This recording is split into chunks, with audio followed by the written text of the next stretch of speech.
Welcome, I'm Fernando, a Motorola G50, and today I will show you how to put the device into recovery mode. And to get started, you will want to power it off by holding the power key and selecting power off. And once the device turns off, simply hold the power key and volume down, so both of those keys at the same time.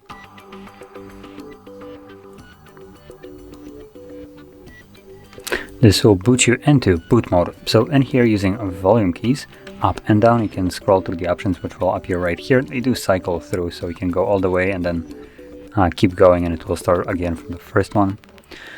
So you want to select a third option if you're scrolling down, which is recovery mode, and then confirm it with power key. Now next thing you will see is an Android with no command. Should be visible any moment. There we go. So once you see this, you want to hold power key and press volume up once, and this will immediately boot you into recovery mode.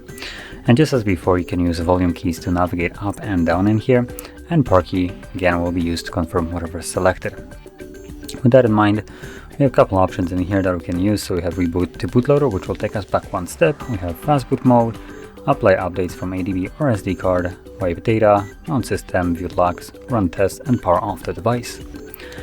So those are basically all the options accessible here, and once you're done, you want to leave this mode. All you need to do is select the first one, which is reboot system now, confirm it with the power key, and simply wait for the device to boot back up into Android.